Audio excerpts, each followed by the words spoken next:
네, 주일 오신 여러분 진심으로 환영하고 축복합니다.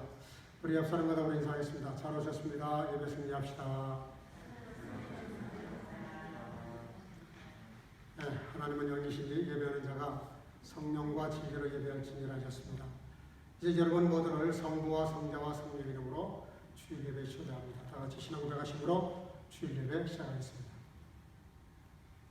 전능하사 천지를 만드신 하나님 아버지를 내가 믿사오며 그 외아들 우리 주 예수 그리스도를 믿사오니 이는 성령으로 잉태하사 동정녀 마리아에게 나시고 본디오 빌라도에게 고난을 받으사 십자가에 못 박혀 죽으시고 장사한 지 사흘 만에 죽으자 가운데서 다시 살아나시며 하늘에 오르사 전능하신 하나님 우편에 앉아 계시다가 저리로서 산자와 죽은 심판하려 오시리라.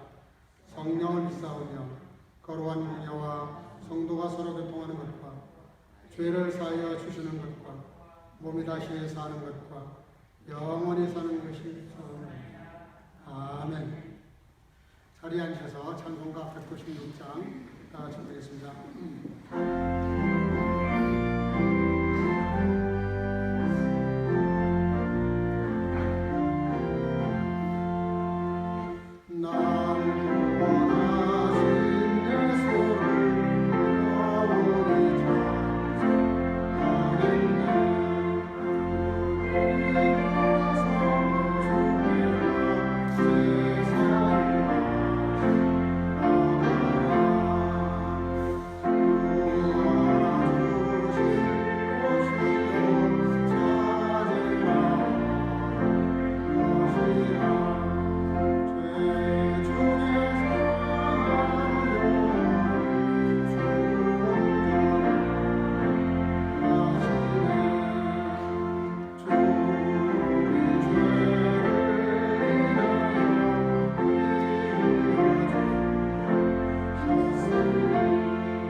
오늘은 신주원 집사님 우리를 대신해서 대표를 도하겠습니다.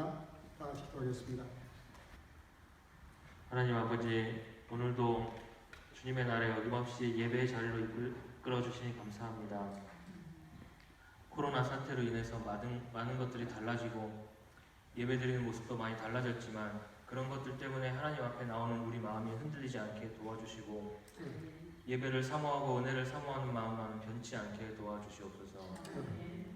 눈에 보이지도 않는 바이러스 하나 때문에 우리 삶의 모든 것들이 바뀌어버릴 수 있는 세상 속에서 우리 믿는 자들은 다시 한번 겸손하게 하시고 하나님을 두려워하며 우리에게 주신 모든 것들에 다시 한번 감사하는 시간 되게 하여 주옵소서.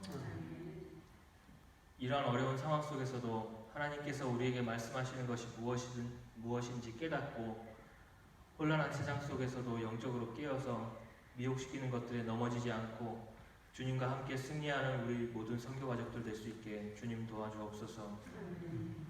독일 땅으로 부르신 하나님의 계획이 무엇인지 잘 깨달을 수 있게 하시고 각자 맡은 처소에서 최선을 다해서 누구보다도 본이 되게 하시고 그리스도의 향기를 풍길 수 있는 빛과 소금 되게 하여 주옵소서.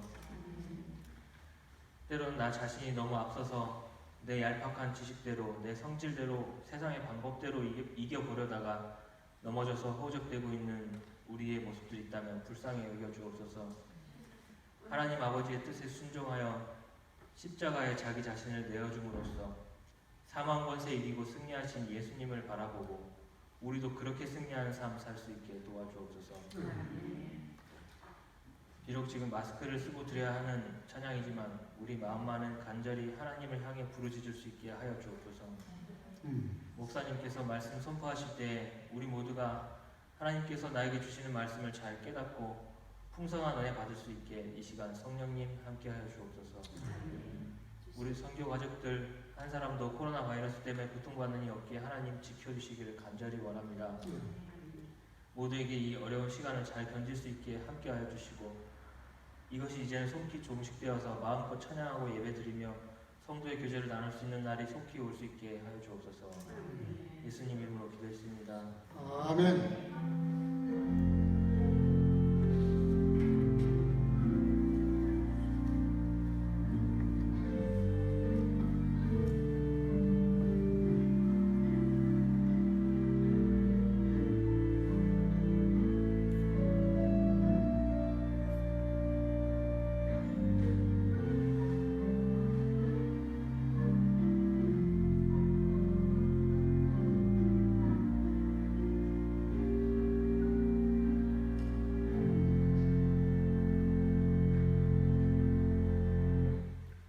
하나님 말씀 창세기 26장 12절에서 25절까지 공부하겠습니다. 이삭이 그 땅에서 농사하여 그해 백배나 얻었고 여호와께서 복을 주심으로 그 사람이 창대하고 왕성하여 마침내 거부가 되어 양과 소가 떼를 이루고 노복이 심히 많으므로 블레셋 사람이 그를 시기하여 그 아비 아브라함 때 그 아비의 종들이 판 모든 우물을 막고 흙으로 메웠더라. 아비멜렉이 이삭에게 이르되 네가 우리보다 크고 크게 강성한즉 우리를 떠나가라. 이삭이 그곳을 떠나 그랄 골짜기에 장막을 치고 거기 우거하며 그 아비 아브라함 때에 팠던 우물들을 다시 팠으니 이는 아브라함 죽은 후에 블레셋 사람이 그 우물들을 메웠습니다. 이삭이 그 우물들의 이름을 그 아비에 부르던 이름으로 불렀더라. 이삭이 종들이 골짜기에 타서 샘 근원을 얻었더니 그날 목자들이 이삭의 목자와 다투어 가로되 이 물은 우리의 것이라 하며 이삭이 그 다툼을 인하여 그 우물 이름을 에색이라 하였으며 또 다른 우물을 봤더니 그들이 또 다투는 거로 그 이름을 신나라 하였으며 이삭이 거기서 옮겨 다른 우물을 봤더니 그들이 다투지 아니하였으므로 그 이름을 르호봇이라 하여 가로되 이제는 여호와께서 우리의 장소를 넓게 하셨으니 이 땅에서 우리가 번성하리로다 하였더라. 이삭이 거기서부터 브엘세바로 올라갔더니 그 밤에 여호와께서 그에게 나타나 가라사대 나는 내 아비 아브라함의 하나님이니 두려워 말라. 내 종 아브라함을 위하여 내가 너와 함께 있어 내게 복을 주어 내 자손으로 번성케 하리라 하신지라. 이삭이 그곳에 단을 쌓아 여호와의 이름을 부르고 거기 장막을 쳤더니 그 종들이 거기서도 우물을 팠더라. 아멘. 자리 앉으시고 오늘은 조연아 자매님이 하나님께 영광을 올리도록 하겠습니다.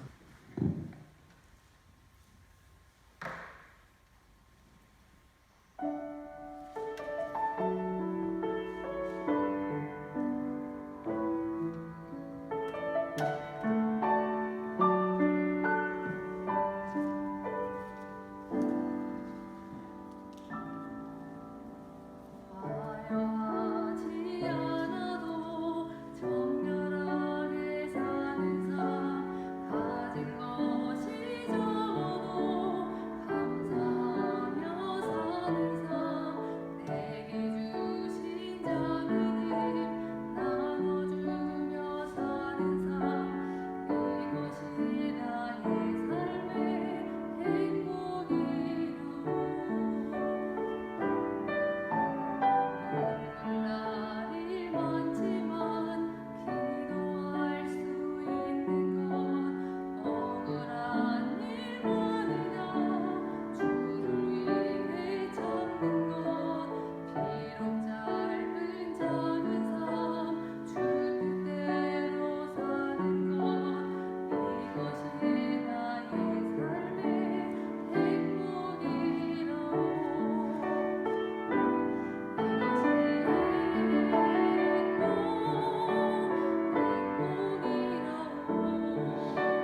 아멘. 귀한 찬상 감사합니다. 지금으로부터 한 4, 5년 됐나요? 회사 창립 1937년이니까 한 83년 된 회사입니다. 세계적인 명성을 가지고 있는, 우리가 독일이 자랑한다 그러죠. 독일의 대표적인 브랜드 가운데 하나인데, 자동차 폴크스바겐 하면은 모르는 사람이 없습니다. 근데 이 차가 디젤 차를 출시하면서 저감 장치, 배출을 좀 작게 내보내는 그런 저감 장치를 장착을 했는데, 이게 불량품이었습니다. 이게 불량품이면은 솔직하게 불량품이니까 물건을 계산해 가지고 내보내야 되는데, 이거를 속인 거예요. 아주 기발난 아이디어를 써가지고, 이게 실제로 측량을 하면은 얼마 나오질 않는데, 실제로는 엄청나게 더 배출가스가 나가는 거예요. 그러니까 이거는 눈속임에 가까운 것인데, 어떻게 이런 굴지의 사업체가 그런 조작을 했는지 모르겠어요. 미국에서 무려 48만 2천 대를 리콜을 했는데, 그거 하는 바람에 과징금이 180억 달러, 우리나라 돈으로 환산을 하니까 21조 원이더라고요. 지난번 우리나라가 코로나 사태로 이렇게 개인과 기업과 모든 각 가정에 나누어 준 돈이 가정당 100만 원인가? 이거 하면서 12조 원을 썼습니다. 전 국민 5천만 원에게 주는데도 12조 원이 들어간 건데, 이거 차 기계 하나 때문에 말이죠. 21조 원을 과징금을 물은 거예요. 근데 그걸로 끝나질 않았어요. 전 세계에 이런 물건이 터져나오기 시작하면서 리콜을 하면서 약 1100만 대, 그것을 나중에 과징금으로 환산을 해보니까 약 80조 원, 우리나라 1년 국방 예산이 50조 정도 된다는데요. 80조 원이 넘는 그런 과징금을 물어냈으니까, 그 바람에 이 폴크스바겐 기업체가 휘청했죠. 큰 일 날 뻔했는데, 워낙 자본이 강하고 튼튼하다 보니까 회사가 망하지는 않았지만 큰 홍역을 치렀습니다. 성경에도 비슷한 일들이 참 많이 나오지만, 이사야 5장 1절, 우리 수요일 날마다 지금 이사야서를 강의하고 있는데요. 이사야 5장 1절 2절에 보면 이런 말씀이 나옵니다. 내가 나의 사랑하는 자를 위하여 노래하되 나의 사랑하는 자의 포도원을 노래하리라. 나의 사랑하는 자에게 포도원이 있으며 심히 기름진 산으로다. 땅을 파서 돌을 제하고 극상품 포도나무를 심었도다. 그 중에 망대를 세웠고 그 안에 수투를 팠었도다. 좋은 포도 맺기를 바랐더니 들포도를 맺혔도다. 하나님이 가장 기름진 땅에다가 제일 좋은 극상품 포도씨를 심었다는 거예요. 그러니 얼마나 기대가 많았겠어요. 근데 나중에 열매를 거두려고 보니까 들포도더라는 거죠. 너무 실망을 한 거예요. 당연히 그 많은 재원을 투자하고 기대가 될 만한 거였으니까 좋은 상품을 맺어야 되는데, 이스라엘 백성들이 폴크스바겐이 이런 엉터리 물건 하나 만들어 가지고 손해를 보는 정도가 아니라, 하나님의 나라의 엄청난 자원, 천국이라는 하나님의 나라라고 하는 하나님의 성령과 은혜와 축복이라고 하는 값으로 계산이 안 되는 그런 것들을 우리 믿는 사람들에게 투자하고, 그래서 우리가 당연히 좋은 그런 극상품 같은 열매 맺기를 바라셨는데 거둬놓고 보니까 들포도들이다 이거죠. 쉽게 말하면 그런 정함장치 정도의 문제가 아니라 우리에게 심각한 문제가 있더라는 거예요. 하나님이 얼마나 실망을 많이 하셨겠냐 하는 것을 표현하고 있습니다. 그게 우리가 살면서 그냥 이렇게 느낄 수 있는 것들이에요. 부모가 수억을 들여서 유학까지 시켜놨더니 기껏 공부한다는 게 졸업도 못하고 학위도 못 받고 나중에는 엉터리로 거기서 이상하게 살다가 와가지고 열받지 않을 부모가 어디 있겠어요. 부모가 뭔가 투자를 하고 마음을 쏟고 기도를 하고 거기에 이렇게 기대를 걸 때는 그만큼 투자를 한단 말이에요. 근데 우리 믿는 사람들에게도 마찬가지거든요. 많은 것들을 이렇게 영적으로 투자했는데 그 투자 중에 가장 큰 투자가 뭐겠어요? 1600년 동안 40명의 선지자를 보내가지고 우리를 하나님의 나라 백성으로 이렇게 깨우치고 삼아서 훈련해서 그 나라 백성으로 살아가게 하시려고 했는데 그 많은 것들 중에 정점이 뭐예요? 메시아 예수님을 보내서 그분이 십자가에 죽게 하셔서 그래서 그 핏값으로 우리가 구원받아서 그 자녀답게 살아가기를 원한 그거 아니겠어요? 그런데 그렇지 못한 것들에 대해서 주님은 대단히 섭섭하게 생각을 하십니다. 그래서 우리가 열매를 맺으려고 그러면 두 가지 방법이 있는데 요한복음 15장 4절에 보니까 내 안에 거하라 나도 너희 안에 거하겠다. 가지가 포도나무에 붙어있지 않으면 절로 과실을 맺을 수 없음 같이 너희도 내 안에 있지 않으면 너희가 열매를 맺을 수 없다. 나는 포도나무에 너희는 가지니 저가 내 안에 내가 저 안에 있으면 이 사람을 과실을 따라합시다. 많이 맺나니. 우리가 맞지 못하는 이유가 뭐냐면 말씀 따로 나 따로 놀기 때문에 안 된다. 그렇게 말씀하세요. 말씀이 내 속에 있고 말씀을 통해서 주님이 내 속에 임재하시면 우리가 열매를 많이 맺는다는 거예요. 시편 126편 6절에는 울며 씨를 뿌리러 나가는 자는 정령 기쁨으로 단을 가지고 돌아오리로다. 말씀이 내게 돌아오면 내가 해야 될 일이 뭐냐? 내가 할 일이 뭐냐? 눈물을 흘리고 씨를 뿌려야 한다. 주님의 말씀이 씨지만 그 씨가 열매 맺도록 내가 열심히 힘써야 된다는 거예요. 그래서 말씀과 임재와 내 수고를 통해서 열매를 맺는 것인데 그것을 간단하게 표현해서요. 아블로는 심었고 나는 물을 주었고 하나님은 자라게 하셨느니라.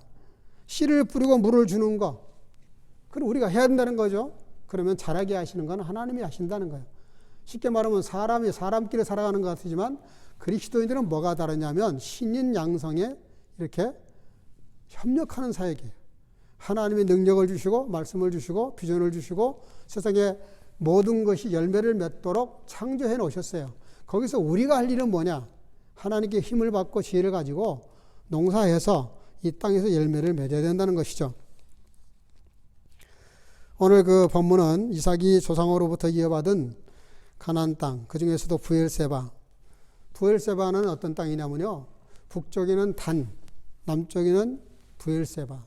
그래서 단에서 부엘세바, 부엘세바에서 단 그러면 서울에서 부산, 부산에서 신의주 뭐 그런 뜻이에요. 그러니까 이스라엘 땅 전체를 가리킬 때 단에서 부엘세바, 부엘세바에서 단 그러면 이스라엘 전체를 표현합니다. 자, 그 부엘세바에 거하게 됐어요. 그런데 무슨 일이 있었냐면 오늘 본문을 1절부터 다 읽어야 되는데요. 하나님이 초반에 보면은 이 이삭에게 나타나셔서 흉년 들었는데 이 집 들어가지 말고 그랄 땅으로 가라 차라리. 그래서 거기 거하게 됐고 내가 너와 너 자손에게 복을 주겠다는 걸 다시 확인시켜 주세요. 근데 그 말을 듣고 그 땅에 살게 됩니다. 그 땅에 살게 되는데 목축업을 하게 됐는데요. 목축업을 하게 되는데 원래는 그 농사까지는 아니었는데 그 짐승을 기르는 그런 목축업을 했는데 농사를 하게 됐어요. 농사를 하게 되는데 농사가 너무 잘 되는 거예요. 또 샘을 파는데 샘도 잘 파지는 거예요. 그 샘이 어떤 샘이냐면은 아브라함 자기 아버지가 팠던 그 샘인데 이 블레셋 사람들이 그때 당시에도 또 샘을 메꿨었어요. 그랬는데 다시 그 샘들을 파기 시작합니다. 파기 시작하는데 그 농사를 했더니 100배나 더 얻어버린 거예요. 100배나.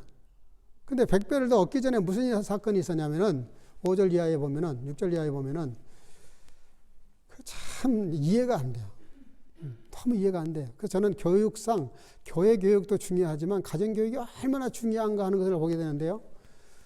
그 이삭이 아브라함 때 그 있잖아요. 사라가 너무 이쁘니까 그랄 땅에 거하다가 아내를 누이라고 속여요. 그래서 그랄 왕이 그 아브라함하고 관계가 없는 동생인가 보다 그래가지고 아내로 취하려고 데려왔다가 꿈에 하나님이 이놈 해가지고 그 하나님의 암시에 의해서 그걸 알게 됐고 그래서 이게 아브라함의 아내인 줄을 알고 이렇게 그 돌려보내죠. 또 거기서 재산도 하나는 재산 얻게 되고 그랬는데 그 성경을 자세히 읽어보면은 아브라함이 100% 거짓말한 게 아니에요. 실제로 사라는 이복 동생이에요. 이복 동생. 이복 동생인데 아내로 취한 겁니다. 그때 당시에 족장 시대 때는 문화가 그럴 수밖에 없었어요. 아담 하와 이후로 자손이 많지 않은 사이에서 친족들끼리 결혼하는 거였단 말이에요. 야곱도 마찬가지죠. 삼촌 집에 가서 삼촌의 딸과 결혼을 했으니까 그때 당시에는 그럴 수밖에 없는 문화적인 여건이었어요. 그러니까 아브라함이 100% 거짓말한 건 아니지만 거짓말이에요. 이게 아주 참 요즘 우리 믿는 사람들에게도 문제가 되는 것들입니다. 거짓말이 아니에요. 어떻게 보면 근거가 있어요. 근거가.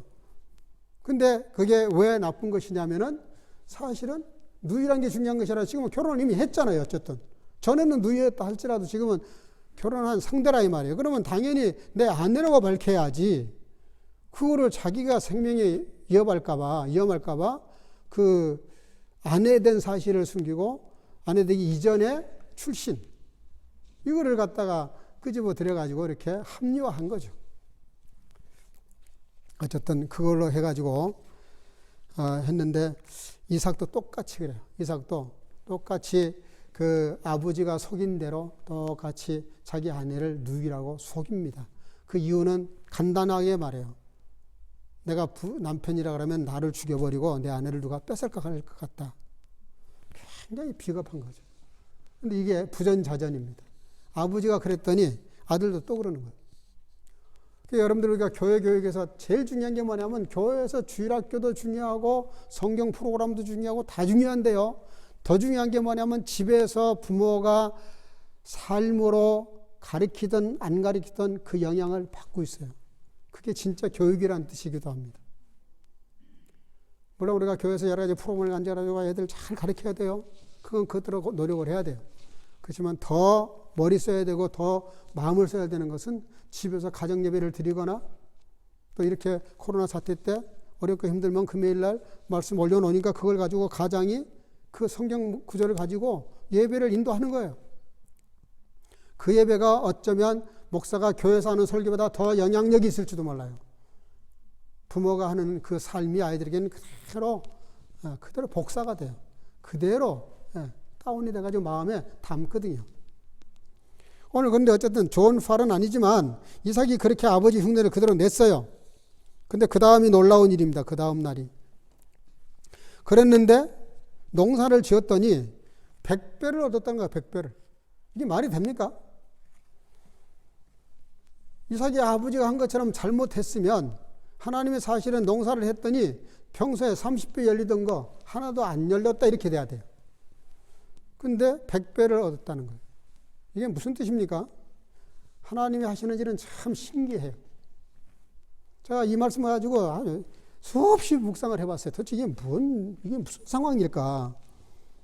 요즘 말로 말하면 하나님 앞에 불경죄를 짓고 하나님의 이름으로 거짓말도 하고 말이지 뭔가 좀 이게 잘못된 것이 분명하잖아요. 비겁한 짓이죠. 그냥 일반적으로 봐도 자기 아내를 누이라고 속이는 거는 아버지가 그렇게 해가지고 그랬다 하더라도 근데 몇 가지 이유가 있긴 있어요. 그렇게 한 거는 원래 이삭이 13살 이렇게 자기가 태어났을 때 14살 먹은 이스마엘이 있었어요. 그 형 밑에서 배다른 형 밑에잖아요. 그러니까 형이 항상 성경을 기록하지 않고 있지만 그 핍박했을 거라고요. 그리고 아버지가 워낙 자식 막내를 사랑하다 보니까 안 보이는 데서 얼마나 그 주눅들게 만들었겠으니까 소심해. 실제로 이삭이 좀 소심했어요. 그러니까 그 소심했는데 그 소심한 것과 사실은 그 다음 얘기가 나옵니다만은 어쨌든 그 100배의 열매를 맺었는데 그것을 참고해 주셨을지는 모르지만 100배의 열매를 맺게 한 것은 상식적으로 안 맞습니다. 아주 쉽게 말할게요. 우리가 엉터리로 살았는데 축복이 되는 거예요. 뭐 잘 되는 거예요. 공부도 잘 되고 사업도 잘 되고 사람들 관계도 아주 좋아지고 이상해. 이게 이상한 거예요. 그러면 내가 적당히 쓰는 거 탑하고 살면 축복받는 건가? 이런 착각이 올 정도로 100배의 열매를 맺게 하셨다니까. 아무리 성경을 찾아봤어요. 제가 왜 100배를 주셨는지 그 이유를 찾아봤어요. 근데 아무리 찾아와도 별로 못 찾겠어요. 근데 다른 거 하나가 딱 떠오른 게 뭐냐면은 하나님의 상을 주신 겁니다. 무슨 상을 줬냐면은 잘못했는데 이 애가 잘못한 것을 잡는 방법이 두 가지예요.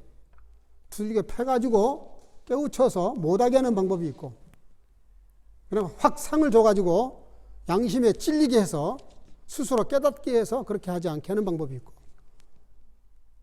뭐 또 다른 방법도 있을 수 있을 거예요. 근데 어쨌든 현지에 사는 사람들을 자기들을 핍박을 해요. 샘을파만 메꾸고 다투고 싸우고 이러는데 하나님은 왠지 그렇게 자기를 책망하지 않고 그냥 그렇게 축복을 하시는 거예요. 그러니 이삭이 고민하지 않겠습니까? 이게 뭐지? 내가 분명히 하나님 앞에 잘못한 건데, 속였는데, 거짓말했는데, 그리고 비겁하게 남편 노릇을 못하고 아내를 누이라고 속였는데, 그 아내를 뺏길 수도 있었는데, 이런 걸 생각하면 회개가 됐겠죠? 근데 오히려 하나님이 내 이놈하고 한 대 때려야 되는데 때리지 않고 상을 주시니까 이삭이 무슨 생각을 하고 있겠어요? 아, 이거 좀 불안한데. 그래서요, 첫 곳에 가서 땅을 팠습니다. 샘을 팠습니다. 샘을 팠더니 아이나 달러? 그랄 땅 사람들이 와가지고 이게 원래 우리 건데 왜 니들이 여기다 샘을 파냐? 사실 그게 그 사람들 거 아니에요. 아브라함 때 이미 팠던 샘이에요. 이게 아브라함 거였다고. 물론 그게 그랄 땅이지만. 그러니까 권리 주장을 하면서 또 메꾸는 거예요. 그럴 때 이삭이 그럴 수도 있겠지. 그리고 물러났어요. 여기서는 그의 겸손과 온유에서 해당될 수도 있어요. 근데 두 번째 또 팠을 때 또다시 쫓아와서 그 샘을 메꿔버립니다. 이삭이 조금 열받은 것 같아요. 뭐라고 이름을 줬냐면 신나라고 이름을 줬어요. 원수, 대적 그런 뜻입니다. 처음에 에색은 그것은 다툼이란 정도였어요. 근데 두 번째 샘을 메꿨을 때는 이삭이 이름을 거기다 뭐라고 줬냐면, 그때 당시 문화가 샘을 파면은 반드시 샘에다 이름을 붙였어요. 근데 신나라는 이름을 줬어요. 그 뭐냐면 대적했고 원수지간이 됐다는 거예요. 그런 이름을 갖다 붙였어요. 거기 그 샘 이름 속에는 자기 마음이 지금 심정이 들어있는 거예요. 근데 나중에 또 옮겨서 샘을 팠는데 또 물이 나와요. 근데 이번에는 이상하게 사람들이 와서 그거를 방해하지를 않아. 그러니까 드디어 여기가 우리 땅이 됐다. 그래서 뭐라고 이름을 줬냐면 르호봇이라고 이름을 줘요. 르호봇. 땅이 넓어졌다. 평안해졌다. 그런 뜻이에요. 자, 여기서 우리가 한 가지 짚고 넘어갈 게, 사람들이 막 그렇게 핍박을 하고 다투고 싸움을 하고 샘을 메꿔버리고, 그리고 다투는 정도가 아니라 자꾸 이렇게 사람을 괴롭힐 뿐만 아니라 원수 같은 짓을 할까. 그런데 더 놀라운 것은 그때 그냥 순순히 물러난 거예요. 다투지도 않고 시비 걸지도 않고 권리 주장하지도 않고, 이게 우리 아버지 아브라함의 땅이었고 여기에 샘을 팠었는데 이거 내가 파는 거 당연한 거 아니야? 따질 수도 있는데 그렇게 하지 않은 이유가 있어요. 그게 뭐냐면은, 제가 페이스북에다가 이제 이 글을 썼습니다만은 따라합시다. 삶으로 회개하는 삶. 저는 이삭이 그대로 순순히 물러선 거는 삶으로 회개하는 행위였다고 생각해요. 오늘 저와 여러분들이, 현대 기독교인들이 가장 문제가 뭐냐면 입술로 회개해요. 입술로. 생각으로 회개를 해요. 그리고 눈물로 회개를 해요. 그걸로 끝이야. 삶이 안 바뀌어. 그렇게 회개하고요, 또 싸워요. 그렇게 회개하고요, 또 거짓말해요. 그렇게 회개하고요, 또 잘못해요. 이삭은 가만히 그 앞뒤 전체를 보면, 이삭이 지금 이 영적인 흐름을 보면 그가 그 사람들과 더 이상 말하지 않고 순순히 물렀을 때 무슨 마음이었을까? 내가 잘못했을 때 하나님이 100배의 열매를 주었던 의미를 다시 곱씹어 보는 거죠. 왜 하나님이 내가 잘못했음에도 불구하고 그렇게 엄청난 상을 주셨을까?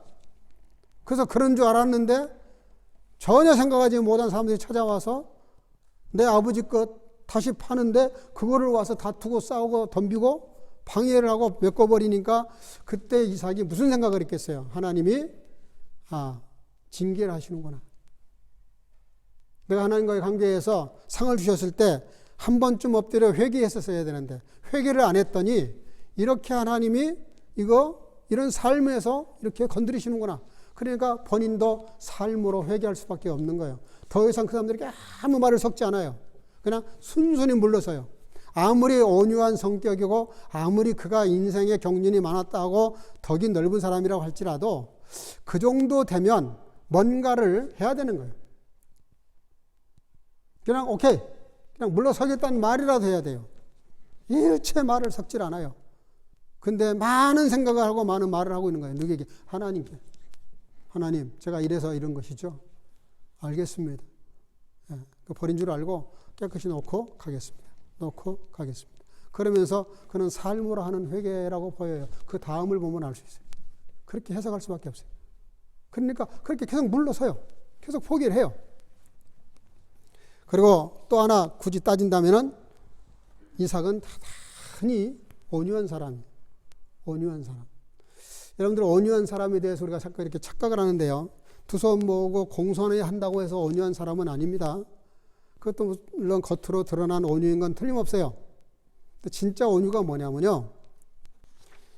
마태복음 11장 28절 이하에 보면은 그 예수님께서 하신 말씀이 나오죠. 수고하고 무거운 짐진 자들아 다 내게로 와라. 내가 너희를 쉬게 하겠다. 나의 멍에는 쉽고 가벼우니 내게 배우라 그랬어요. 나의 멍에는 쉽고 가볍다는 거예요. 예, 그래서 멍에를 메고 겸손하게 나를 배워라. 그럼 너희가 쉼을 얻을 것이다 그랬는데 그 말을 뜯어보면, 그 말씀을 뜯어보면 이해가 안 돼요. 쉰다는 것하고 쉼을 주신다는 것하고 멍에를 메라는 것하고는 안 맞는 단어거든요. 생각해 보세요. 수고하고 무거운 짐. 그게 뭐예요?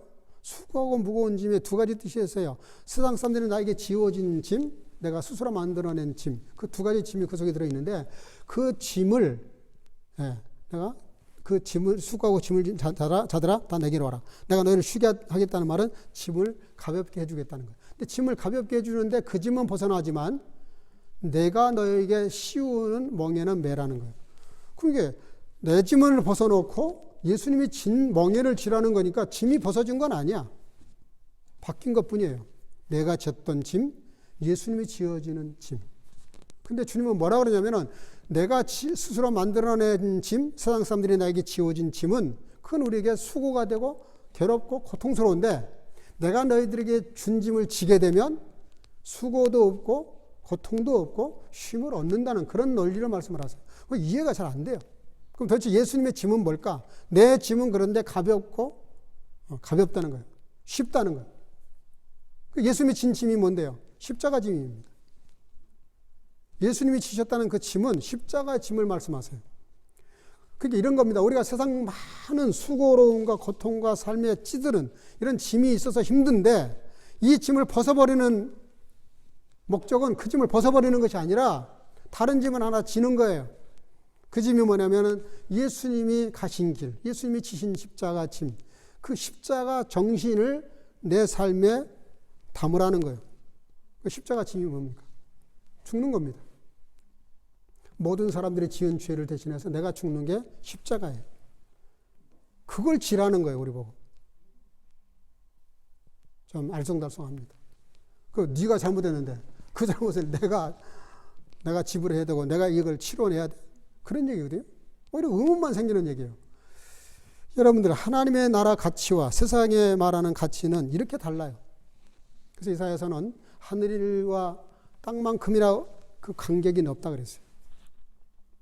하나님의 뜻을 이해한다는 게 땅에 있는 사람들이 하나님의 뜻을 이해한다는 게 하늘과 땅만큼이나 간격이 넓은데 그거를 하나로 줄이는 방법이 뭐냐?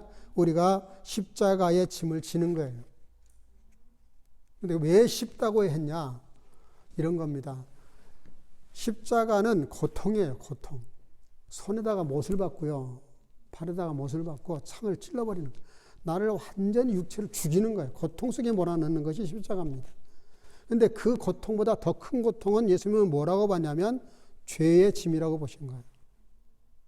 그 죄의 짐을 걷어내는 것은 예수님처럼 죽는 겁니다. 근데 내가 옆구리에 창 찔리고 이마에 가시관 쓰고 손발에 못이 박히는 고통을 당해야 되는데 예수님이 그걸 대신하셨단 말이에요. 무슨 말인지 알겠어요? 내가 그래야 되는 건데 예수님이 대신하셨어요. 대신한 것을 너도 똑같이 그렇게 할 필요는 없어. 내가 한 그 사실을 받아들이고 믿고 그 공로 의지해서 그 은혜에 감사해서 그 사랑에 감격해서 너도 너가 당할 수밖에 없는 손해나는 일, 네가 좀 성질 죽여야 될 일, 네가 조금 양보해야 될, 네가 좀 내려놔야 될 그 일들을 내가 한 그 일을 근거로 해서 그걸 신뢰하고 믿고 너도 한번 흉내 내봐, 이런 얘기예요. 그렇게 하면 생각해봐요. 그렇게 해서 우리가 모든 걸 이렇게 내가 문제가 되고 있는 것들을 내려놔요. 오늘 이삭이 그렇게 한 겁니다. 샘 갖다 메꿔버리는 거, 그 자산 가치가 얼마가 되겠어요? 또 사람 성질 건드렸으니 얼마나 열받아요. 근데 그걸 어떻게 이해하냐면 예수님이 진 십자가, 그 진 십자가를 생각하고 오케이, 예수님이 나를 위해서 지신 짐은, 나 때문에 지은 짐, 내가 지어드렸던 짐이 얼마나 큰데 당신들이 주는 그 짐, 그거 아무것도 아니다. 그건 진짜 아무것도 아니다 라고 마음을 가지면서 더더군다나 내가 얼마나 하나님께 속이고 양심불량이 했는데 이 정도 아무 문제가 아니다. 그렇게 마음을 가지니까 이삭은 마음 편안하게 그렇게 물러설 수 있었다, 그런 뜻이에요. 굳이 풀어서 말을 하면. 여러분, 진정한 회개라고 하는 것은 그 어떤 안 좋은 사건이 왔을 때 다른 사람들이 그런 일을 당할 때는 그런 식으로 생각하면 안 돼요. 그건 아주 좋지 못한 버릇이에요.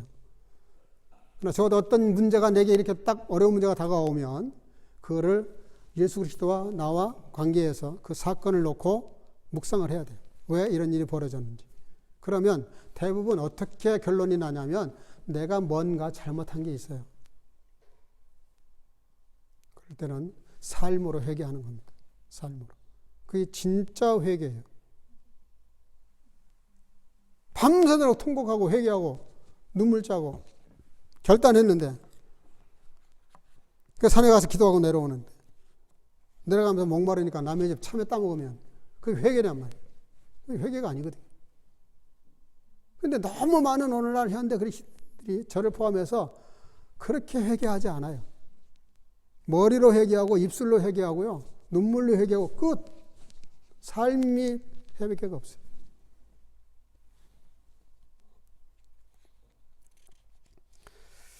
그랬더니 오늘 얼마나 엄청난 축복을 주시느냐면요, 르호봇이라는 샘을 하나 또 가서 팠는데 르호봇이라는 이름을 붙인 이유가 뭐냐면 굉장히 땅도 넓고 비옥하고 그리고 샘도 물이 콸콸 잘 쏟아져 나와. 그래서 뭐라고 고백하냐면, 야, 하나님이 드디어 우리에게 부엘세바 샘을 주셨다. 여기가 너무너무 좋은 곳이다. 그러면서 거기서 정착을 해요. 여러분, 그 르호봇이라는 축복이 얼마나 큰지 아십니까? 일단 르호봇이라고 하는 넓은 땅, 부동산을 얻게 됐어요. 저기다 진을 치고 살 수 있는 땅이 생겼어요. 그리고 거부가 되었어요. 양떼, 농사면 농사, 양떼면 양떼, 그게 막 그냥 막 쏟아져 나오는 거예요. 너무너무 잘 되는 거예요. 그리고 그때 당시에 최고의 가치 중에 하나가 수도였습니다. 우물물이 나오는 거예요, 거기서. 그러니까 물도 확보됐지, 영토도 확보가 됐지, 목축업을 할 수가 됐지. 그리고 블레셋과의 전쟁도 없어졌다고 생각할 수밖에 없는 게, 이 르호봇이라는 샘물이 생겼을 때는 아무도 와서 방해하는 사람이 없어요. 그러니 완벽하게 내가 거처할 수 있는 그런 땅이 됐습니다. 근데요, 진짜 또 이상한 행동을 해요. 그렇게 얻어가지고 이것이 하나님이 주신 축복이다라고 선언을 해요. 오늘 본문에 보면. 근데요, 그 말 하자마자 바로 그 다음 절에 무슨 얘기가 나오냐면, 따라합시다. 부엘세바. 갑자기 부엘세바로 올라가요. 또 이사를 하는 거예요. 부엘세바, 그랄 땅에서 그 부엘세바가 어떻게 되냐면은, 그렇게 멀지 않아요. 멀지 않는데, 블레셋 땅에서 부엘세바는 이스라엘 땅 남쪽 경계선입니다. 그리 옮겨와요. 정말 이해하기 힘든 일이에요. 여기가 너무 살기 좋아. 땅도 있지, 집도 있지, 물도 콸콸 나오지, 농사는 100배씩 막 나오지, 그리고 양과 가축들이 막 늘어나지. 완전히 거부가 된 거예요. 거부가. 쉽게 말하면 우리가 이민 왔는데 여기 독일에 살면서 얼마 동안 일해 돈 엄청나게 번 거예요. 막 빌딩이 생기고 직장 자리가 확실해지고 사람들이 막 도와주고 사업이 막 번창하고 이렇게 됐단 말이에요. 축복을 받은 거예요. 근데 갑자기 브엘세바로 올라가 버립니다.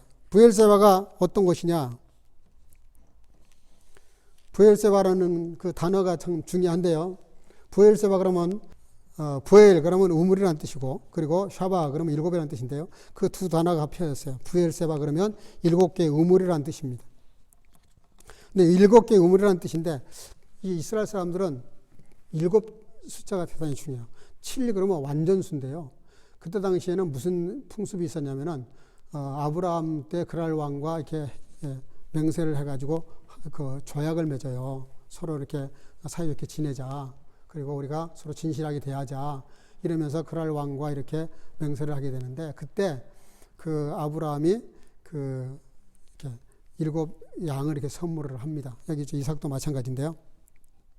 근데 그 당시에 7이라는 숫자는 맹세라는 뜻과 같은 뜻이었어요. 그러니까 맹세라는 단어가 어디서 왔냐면 이 7이라는 숫자에서 왔어요. 언어를 따져 들어가 보면은. 그 7이라는 숫자가 뭐냐면은 완전수인데다가 뭔가 이렇게 7을 던지면 맹세라는 뜻이에요, 그게. 그러니까 너하고 나하고 약속을 했으면은 그걸로 끝나면 안 돼. 반드시 7이라는 양을 주던가 나누던가 뭔가를 해야 돼. 그러면 그게 진짜 맹세로서 효과를 발휘해요. 그래서 오늘 그 브엘세바라는 뜻이 원래 맹세의 우물이라는 뜻인데요. 그 맹세의 우물이라는 뜻을 이제 이렇게 뜯어놓고 보면은 그런 뜻인데, 이 브엘세바로 올라간 이유가 뭐냐면, 올라가서 첫 번째 한 것이 뭐냐면, 따라합시다. 예배를 드렸어요. 예배를. 제사를 드렸어요. 여기 독일어 성경에는 알타라고 기록을 했습니다. 알타. 단을 쌓았다. 이게 알타거든요. 독일어에서는 이 알타가 굉장히 중요합니다. 근데 이 알타라는 그 알타에서 제사를 드리게 됐는데, 그러니까 그 이삭이 왜 이런 행동을 했을까 하는 것인데, 오늘 본문이 이제 결론인데요. 브엘세바의 영성이라는 제목을 제가 이렇게 말씀을 드렸는데, 왜 브엘세바의 영성이냐면은 이런 것입니다. 그 르호봇이라는 곳에서 엄청난 부를 축적을 했어요. 쉽게 말하면 세속적인 것들에 대해서 성공했고 부를 축적했고 다 가지게 됐어요. 근데 그걸 가지자마자 정착을 할 수 있는데, 거기 살면 육신적으로 아무 문제가 없는데, 근데 갑자기 그것을 다 포기하고 브엘세바로 가는 거예요. 브엘세바로. 그게 뭐냐? 브엘세바는 종교 중심지였습니다. 아브라함과 이삭과 야곱이 제사 드린 곳이에요. 이 세 아버지 조상들이 다 여기 이 브엘세바에서 제사를 드립니다. 물론 이 브엘세바가 우상도 많았어요. 그래서 한때 하나님께 엄청난 책망도 받습니다. 그런데 중요한 건 브엘세바는 영적으로 굉장히 풍부한 곳이에요. 쉽게 말하면 이거예요. 육신에 속한 축복을 버리고 영적인 축복인 예배를 선택했다, 이런 뜻이기도 해요. 내가 아무리 부요하고 아무리 내가 세상적으로 출세가 보장이 되어 있고 뭔가 내가 얻은 것이 많고 얻을 수도 있고 앞으로 성공할 것처럼 보이는 그 어떤 것들이 아니라, 이삭의 위대함이라는 건 뭐냐면, 그것이 게라데 다 완성이 됐는데 그걸 그냥 그대로 팽개치고 그걸 버리고, 그리고 육에 속한 것들을 다 버리고 영에 속한 것, 예배를 선택했다 이 말입니다. 예배가 있는 성전을 선택했다 이 말입니다. 여러분들이 아무리 세상에 좋은, 그래요, 뭐 가끔 그런 시험 들죠. 대통령이 와가지고 초대를 해요. 하필이면 예배 시간이야. 대통령이 초대한 거길 갈 거냐, 예배로 올 거냐, 이런 싸움이에요, 결국은. 그러나 일반적으로 큰 사업을 성사시키기 위해서 계약을 시간하고 예배 시간하고 딱 겹칠 수 있어요. 학교 시험이 딱 예배 시간과 겹칠 수가 있어요. 그거보다 더 심한 결정을 한 겁니다, 이삭은. 브엘세바의 영성이라는 건 뭐예요? 거기 가서 회개하고 예배하고 그리고 계속해서 영적인 삶을 지속해 나가는 그 땅이 바로 이 브엘세바예요. 7개의 샘, 7개의 샘. 샘 얘기가 많이 나오는데요. 수가성의 섬도 있고요, 샘도 있고요. 이삭이 게라데로 자기 아내 리브가를 얻을 때도 그 샘 곁에서 물길던 여인이었어요, 리브가. 이스라엘에서는 이 셈이라고 하는 것은 굉장한 의미를 갖고 있는데 그 중에 가장 중요한 거 하나 들라 그러면은 말씀이에요. 말씀. 하나님의 말씀. 여러분들 엘림에 갔더니 70주의 종려나무 12개의 샘물이 있었다 그랬어요. 그게 파라디스거든요. 하나님이 거기를 이렇게 허락하신 이유가 뭐예요? 하나님의 나라는 그렇다는 거예요. 너희가 물과 성령으로 거듭나지 아니하면, 예수님께서 니고데모에게 직접 하신 말씀이에요. 거기서 물이 뭐예요? 말씀이에요. 말씀. 하나님의 말씀과 성령으로 거듭나지 아니하면 결단코 천국에 못 들어간다. 그러니까 우리가 이게 무슨 얘기가 됩니까? 부엘세바의 영상이 뭐예요? 오늘 이 한국교회와 우리 저와 여러분들이 이 마지막 시대에 우리의 회복해야 될 영성이 뭐냐면은 부엘세바의 영성을 회복해야 된다는 거예요. 저를 포함해서 우리를 포함해서 한국교회가 왜 잘못된 겁니까? 너무 물량주의로 나가요. 너무 성장주의로 나가요. 너무 보이는 것들을 보이려고 자꾸 그래요.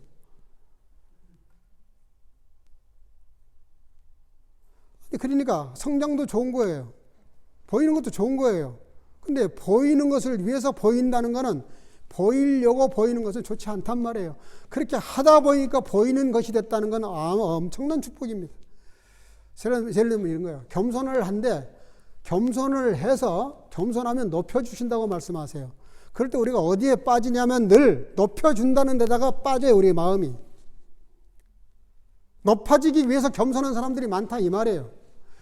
우리가 정말 겸손했더니 높아진 것이 따라왔다면 성서적이고 성경적이에요.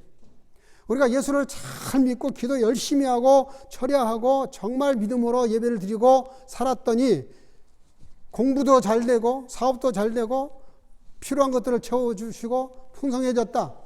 오늘 본문에도 나옵니다. 끝부분에 나와요. 그렇게 그랬더니 그렇게 축복이 찾아왔다. 그러면 그거는 신앙이지만, 잘 되기 위해서, 높아지기 위해서, 알아주고 누가 나를 인정해 주는 것을 위해서 겸손하고 온유하고 뭔가 했다 그러면 그건 아주 잘못된 것이고 인본주의라 이 말이에요. 신앙적인 것처럼 보이지만 그건 불신앙이에요. 사실은 너무 세속적이에요. 오늘 본문에도 봐요. 그랄 왕이, 블레셋 왕이 찾아왔어요. 옛날에 아브람 때도 그랄 왕이 찾아왔는데 오늘은 블레셋 왕이 찾아와요. 이 아비멜렉이라는 사람이 4사람이 나오는데 성경에 보면은 그 4사람 다 우리가 이렇게 좀 이렇게 보면 금방 알 수 있는 사람들이에요. 근데 그랄 왕 아비멜렉이 있고요. 블레셋 왕 아비멜렉이 있고, 사사기에 나오는 기드온의 아들 아비멜렉도 있고, 다윗 시대에 제사장을 했던 아비멜렉도 있어요. 근데 오늘 본문에 나온 것은 블레셋 왕 아비멜렉이에요. 이 사람이 찾아와서 뭐라 그러냐면은, 내가 너희들을 가만히 지켜보니까 너희 속에 하나님이 계신 걸 내가 분명히 봤다 그래요. 봐요. 이 이삭처럼 순수하게 그렇게 삶으로 회개하고, 그리고 그런 힘들고 어려운 일이 있을 때마다 온유한 마음으로 그걸 양보하고, 그리고 하나님의 말씀을 따라서 이렇게 육신의 축복이 가득 찼는데도 불구하고 그것을 버리고 부엘세바로 왔더니, 부엘세바에 누가 찾아왔냐면은 블레셋 왕이 찾아왔어요. 그리고 뭐라고 말하냐면, 너의 하나님을 내가 봤다는 거예요. 그러니까 전도도 마찬가지예요. 전도를 위한 전도를 하면 안 되는 거죠, 사실은. 삶으로 살았더니 사람들이 나를 보고, 야, 너 믿는 예수 나도 믿고 싶다. 이게 맞는 거죠. 전도를 위해서 전도하는 것이 아니라, 내가 믿음으로 살고 말씀대로 살았더니 너 진짜 하나님 믿는 사람 맞네. 나 너 다니는 교회 가고 싶어. 이렇게 하는 게 전도라는 거죠. 우리가 뭔가를 열심히 해서 잘 되면 잘 된 것이 얼마나 좋아요. 그런데 잘 되는 것이 늘 우리 속에는 들어와요. 겸손하면 높아지고, 죽으면 살고, 버리면 얻고, 얼마나 멋있는 말이에요. 역설적인 진리가. 근데 우리는 어디에 포커스를 맞추냐면은 얻는다는 거, 다시 산다는 거, 높여주신다는 거, 잘 된다는 거에 포커스를 맞춰요. 그렇게 시작을 하고 그렇게 출발을 하면 그 엄청난 축복들이 다 뒤집어집니다. 인본주의가 되어버리는 거예요. 오늘 이삭의 아름다운 모습이 뭐냐면은, 결코 농사에서 100배를 얻자는 것이 목적이 아니에요. 샘을 파서 내 것으로 만들자는 게 목적이 아니에요. 그리고 그가 이 땅에서 농사도 하고 샘도 파고 열심히 하지만 그게 목적이 아닌 것이 어디서 드러나냐면 그것을 다 받았을 때 그걸 내려놓고 그리고 부엘세바로 올라갔다는 게 중요합니다. 여러분들, 우리가 정말 이 어려운 시대에 저와 여러분들이 우리의 신앙의 정체성을 잃지 않고 순수한 신앙을 보존하고 성장시켜 나가는 영성은 부엘세바 영성이 있습니다. 르호봇에 머물면 안 돼요. 르호봇의 복을 얻자고 부엘세바를 포기하는 사람들도 있더라고요. 비록 우리가 좀 힘들고 어렵고 그것이 경제적이든 우리의 삶의 영역이든 우리의 삶의 운신폭이든 상관없어요. 우리가 좀 힘들고 어려워도 그런 다툼이 있고 원수 같은 사람이 있다 할지라도 우리가 그것을 계속 믿음으로 극복해 나가고 자기를 내려놓고 극복해 나가고 겸손으로 극복해서 우리가 이루려고 하는 게 뭐냐? 이 세상의 어떤 것들이 아니란 말이에요. 이삭은 오늘 그걸 보여줘요. 그것이 아니란 걸 확실하게 보여줘요. 그걸 다 얻었을 때 딱 버리고 바로 버리고 그 다음 절이 뭐예요? 부엘세바로 올라갔다. 예배의 사람이 됐다는 거죠. 세상적인 것들이 아니라 영적인 것을 구하는 거죠. 예배를 구하는 거예요. 예배를. 부냐 예배냐. 세상적인 것이냐 영적인 것이냐. 그럴 때 우리는 정말 그 힘든 거예요. 이 극복하기가 너무 힘들어요. 그러나 세상에 이렇게까지 할 수 있었던 결론이 뭡니까? 그가 그런 그 잘못이 있음에도 불구하고 하나님의 벌 대신 상을 주시는 100배 열매를 맺게 하시는 그 하나님의 사랑 앞에 무너진 거죠. 그러니까 그 다음에는 아무리 저기 와서 나를 다투고 나를 괴롭히고 어렵게 해도 문제가 안 되는 거예요. 문제가. 왜? 그 속에 벌써 이미 하나님과 마음이 영통하고 있는 거예요. 그러다 보니까 그 많은 어려움이 있는데도 불구하고 그걸 이겨냈을 뿐만 아니라 이기고 난 다음에 축복이 엄청나게 주어졌는데 그것도 다 버려요. 그것도 다 내려놔요. 그리고 어디로 가요? 본질로 찾아가요. 예배가 중요하다. 예배가. 그 많은 재산을 놔두고 예배, 알타를 찾아와요. 그리고 그곳에서 예배를 드리고 그리고 그랬더니 그 원수 같은 사람도 이제 찾아와가지고 화친하자 그러면서 오늘 다시 맹세를 또 해요. 그러니까 어린 암양을 갖다가 7마리 또 줘요. 이 맹세가 헛되지 않고 꼭 지켜야 된다는 맹세로. 그랬더니 그들이 가자마자 종들이 와서 보고를 합니다. 주인님, 우리가 샘의 근원을 찾았습니다. 부엘세바의 샘을 또 찾은 거예요. 그래서 부엘세바가 됐습니다. 다시 한번 아브라함 때 그 부엘세바가 다시 한번 이삭에 의해서 부엘세바가 되도록 샘물을 딱 파서 얻었어요. 마지막 결론이 뭐냐면 저와 여러분들이 이 부엘세바의 영성, 세상에 그 많은 것들도 귀하지만 부엘세바의 영성을 먼저 구하면 그러면 르호봇의 축복도 따라온다는 거죠. 이 축복으로 사시기를 주의 이름으로 축복합니다. 기도하겠습니다. 사랑과 은혜가 충만하신 아버지 하나님, 오늘 말씀을 통해서 우리가 부엘세바의 영성을 회복해야 되겠는데 아버지 하나님, 우리가 이 땅에 살지만 땅에 머무러져 있지 않게 하시고 땅에서 열심히 살지만 부엘세바 아버지 하나님이여 하나님의 예배가 있고 하나님의 역사가 있고 하나님의 임재가 있는 그런 아름다운 부엘세바의 삶에 살아갈 수 있도록 역사해 주시기를 원합니다. 이렇게 이삭이 부엘세바에 올라갔을 때 하나님이 다시 한번 이삭에게 나타나셔서 그에게 임재해 주시면서 내가 너와 가는 길에 내가 항상 함께 해 주시겠다고 약속을 하셨고 아버지 하나님이여 그 약속뿐만이 아니라 너의 자손과 내가 이 땅에서 흥황할 것이라고 언약해 주신 아버지 하나님, 우리가 부엘세바 영성을 회복함으로 이 세상의 것들도 놓치지 않을 수 있는 그런 믿음을 허락해 주셔서 우리가 르호봇에서 머무르는 신앙이 되지 않도록 혹은 또 신나나 아버지의 세계에 머무르지 않도록 우리의 신앙에 성장하고 발전할 수 있도록 함께 해 주시기를 원하옵고 예수님의 이름으로 기도하옵나이다. 아멘. 찬송가 507장을 부르겠습니다. 주님의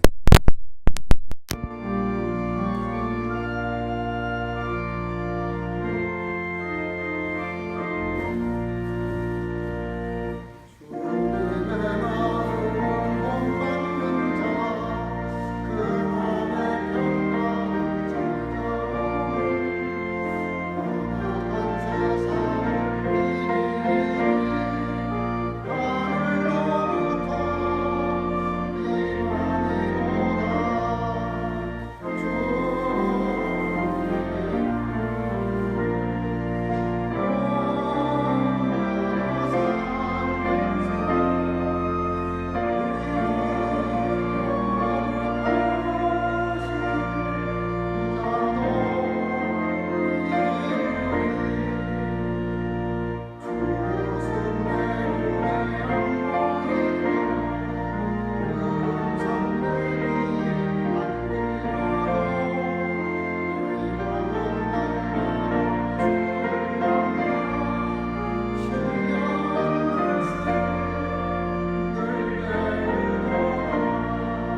사랑과 은혜가 충만하신 아버지 하나님, 온 찬양 만물이 다 주님의 것이기에 오늘 주 앞에 나와 예배를 드리는 삶에서 특별히 구별하여 드리는 11조 감사헌금, 또 선교와 구제, 또 주일헌금, 또 어린 생명들이 드린 모든 헌금, 다 주님의 것을 주님의 시간에 주님의 생명을 가지고 살면서 일부를 주님께 드립니다. 우리의 마음 중심을 보시고 그 중심대로 갚아 주셔서 늘 차고 넘치는 생을 살아가게 부족함이 없도록 은혜 베풀어 주시기를 간절히 소원하고, 이 예물이 가닿는 곳마다 주의 영광이 드러나게 하시고 복음의 증거가 끝이지 아니하도록 힘있게 증거가 될 수 있도록 역사하시고 함께 하시기를 간절히 소원하고, 오늘도 드린 모든 예배를 주께서 봉헌하시고 헌납하시고 축복해 주실 줄로 믿사옵고, 살아계신 예수님의 이름으로 간절히 축복하고 봉헌하며 기도하옵나이다. 아멘. 네, 몇 가지 안내 말씀을 좀 드리겠습니다.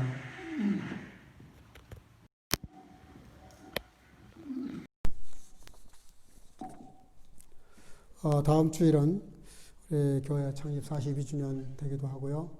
또 우리 권사 취임도 있고 또 시상식도 하겠습니다. 특별히 감사한 것은 42주년이라니까 정말 새삼스럽더라고요. 기도하다가 가만히 생각해 보니까 42년이면 성년인데요. 완전 중년인데요. 우리 교회가 중년이 됐구나. 그런 생각을 하니까 교회 사명이 좀 더 새롭게 느껴지고 우리 교회가 더 새롭게 사명을 가져야 된다고 생각을 합니다. 또 이 코로나 시대에 앞으로 이렇게 세계적인 그런 팬데믹 사태가 없을 수가 없는데 뭔가 정말 잘 비전을 만들어야 되겠다 하는 생각을 합니다. 기도 많이 해주시기를 바라고요.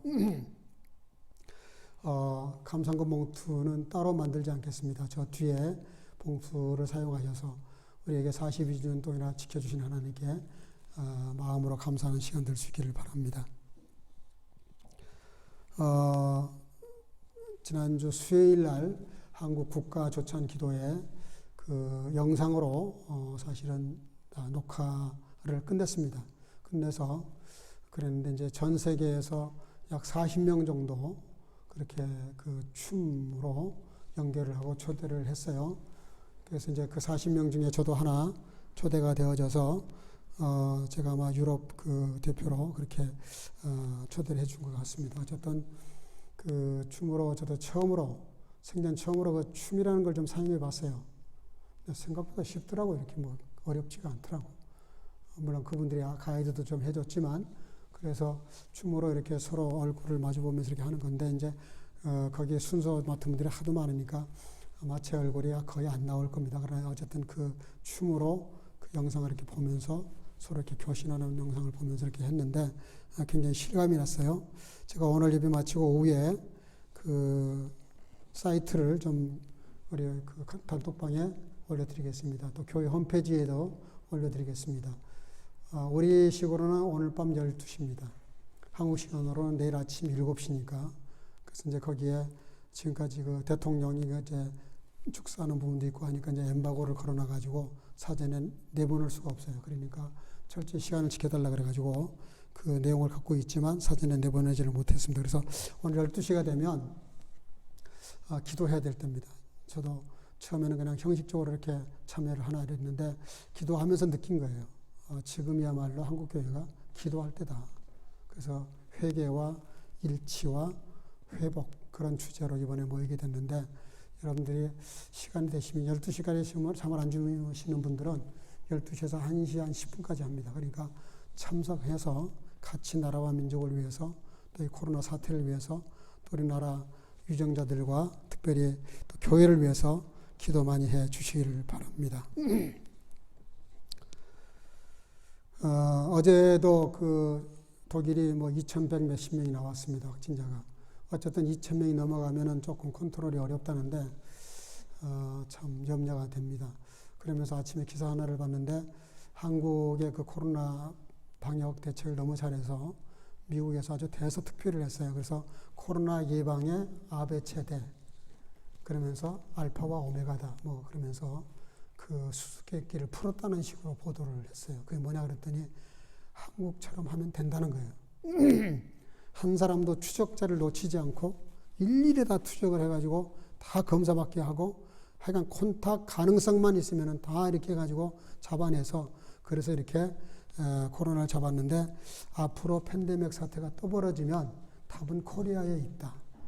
이런 기사를 아주 대대적으로 미국에서 그것도 보도를 했어요. 그러니까 다른 나라가 대부분 실패했다는 그런 뜻이에요. 그래서 어쨌든 참 감사해요. 그 하나는. 그래도 그 코로나 사태를 막아낸 거 하나는 정말 자랑스럽고 대견하고 한국 그 방역대책본부가 아주 조직적으로 과학적으로 그리고 봉쇄 조치 안 하고도 봉쇄한 나라들보다 훨씬 더 잘 이렇게 막아낸 것 같아요. 그래서 이런 거는 참 자랑스러운데 우리가 좀 기도해야 될 것 같아요. 뭘 기도해야 되냐면은 우리나라가 이 어려운 이 시대에 복음을 이렇게 전하려면 뭔가 하나는 잘해야 되거든요. 그래서 이런 것을 통해서 국가 이미지가 좀 제고가 되면 한국 선교사 그러면 그 나라에서 온 선교사구나 도움도 돼요.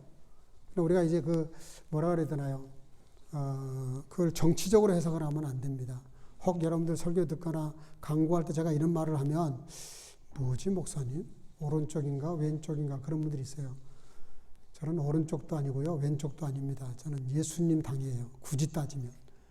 성경적인 얘기를 하는 거니까 이럴 때 우리가 어려울 때 국가와 민족을 위해서 여당도 필요하고 야당도 필요하고요. 다 필요합니다. 다 필요한데 믿는 사람들은 그런 쪽에 휩쓸리면 안 돼요. 여당이 휩쓸려도 안 되고 야당이 휩쓸려도 안 돼요.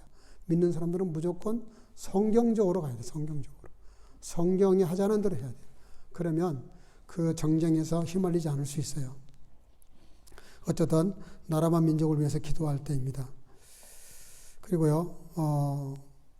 다시 당부를 드립니다. 가능하면 여러 사람 많이 모이지 않도록 지혜롭게 잘 방역을 해주시기를 바랍니다. 그리고 주중에 어려운 일 있을 때는 즉각 저에게 보고를 해주시기를 바랍니다. 더 부탁을 드립니다. 올해 그 독감 때문에 굉장히 걱정을 많이 합니다. 그래서 코로나도 조심해야 되지만 환절기인데요. 지금 오늘도 뭐 제가 오면서 보니까 9.5도인데 이럴 때 이제 감기 들기 딱 좋습니다. 근데 감기가 들면 일단 어려워요. 그러니까 감기 들지 않도록 특별히 옷을 따뜻하게 입으시고 조심해 주시기를 바랍니다. 예. 다음 주 우리 그 예배 드릴 때 교회에서 우리 교회 모여서 잔치는 못합니다. 그러나 같이 떡을 좀 나누고 추석이기 때문에 그리고 또 작은 선물도 좀 있습니다. 그래서 같이 나눌 수 있기를 바랍니다. 예.